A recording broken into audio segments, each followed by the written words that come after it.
निष्पत्ति है जे राज्य में गोटे सरकार आगुरी थिला विजु जनता दल सरकार से 2013 कहता 100 टंका धान में बोनस देवी 24 वर्ष 24 होगला 11 वर्ष होगला धान में 100 टंका बोनस दे पारा ना।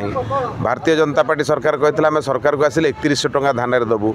आज 800 टंका बोनस भारतीय जनता पार्टी सरकार आसला पर देला। तो भारतीय जनता कृषक मोर्चा प्रत्येक मंडी जगिब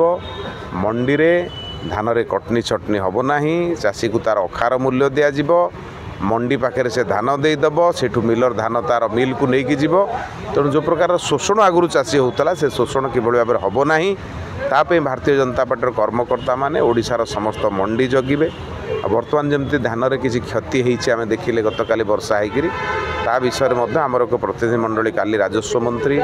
कृषि मंत्री एवं आमर समवाय विभाग मंत्री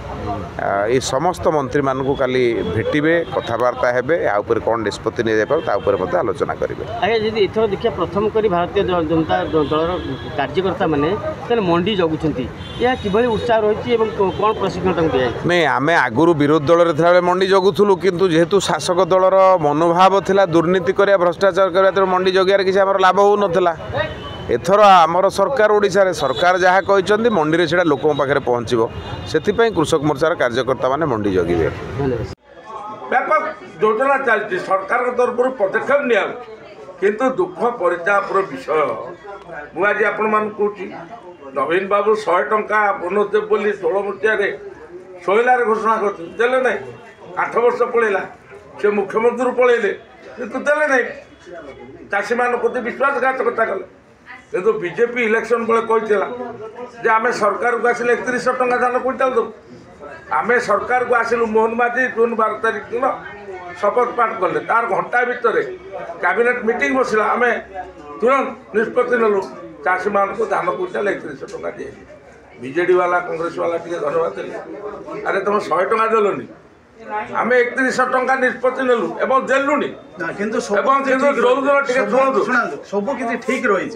धान मंडीटा बहुत विलंबर हो चाषी माने बहुत बेसी हंतसंत होती कहीं से माने जो जो प्रतिश्रुति देते निर्वाचन पूर्व 3100 टंका जो धान क्विंटाल पिछा से मिल मात्र जो दलाल माने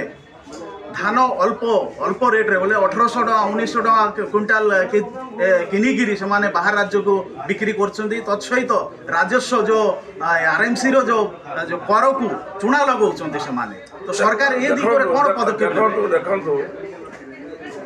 ए बाबद आम सरकार तत्पर अच्छी धान गाड़ी सीज हो जो मैंने इलिगाल होर्डिंग कर कार्यानुष्ठान कौन कराऊँ किंतु ये जो अभियोग अच्छी 1800 टंकार किणा धान कटनी छटनी होती किंतु ये हूँ विरोधी दलर गोटे अपप्रचार चाषी मान मनोबल को भांगीदेवाई चाषी माने मनोबल भांगीगले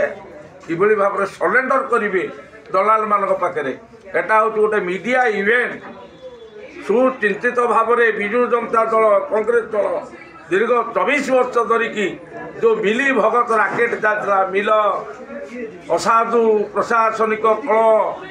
दलाल राजनैतिक नेता मंत्री जो थे बीजेडी समय 24 वर्ष जो शोषण करते चाषी मान को आज जो बीजेपी सरकार आसला हटेवाई उद्यम कर देखुं दाना पानी रोजगार बुड़ी जा तेणुक से भाव में अपप्रचार कर समस्त धान मपा जाऊन मिलर माने मंडी में बसुले मालिक थे मंडी में धान किना से चाषी धान नहीं गला को मिलर कहला 5 किलो मिलर कथार चाषी राजी होता 10 किलो राजी होता धान निया फेरे दिया चाषी बिक्री न पारि से हताहत होता किंतु चाषी माने अभियोग करुछंती बीजेपी सरकार आसिबा परे मध्य जो ठीक समय रे नवेम्बर मासर अधा बोले 14-15 तारीख रु जदि मंडी खोला जाई थांता हेले चाषी माने उपकृत हेई थांते देखंतु आपनकर जो माने कहउछंती एटा अपप्रचार वर्तमान सुधा भी पश्चिम ओडिशा रे मु निजे बुलुती मु निजे जण चाषी पश्चिम ओडिशा रे 40% धान कटासन एवं कोस्टाल बेल्ट रे एवं दक्षिण ओडिशा रे 80% धान कटा है ଧାନ ତ ନଭେମ୍ବର ମାସରେ କଟା ହେଇନଥିଲା ବିକିବ କି ये सब अपप्रचार निजे बीजेडी ये जो मैंने कहते चाषी चाषी नते गोटा बीजेडी प्रायोजित बीजेडी कांग्रेस वाला ये हूँ अपप्रचार। धन्यवाद।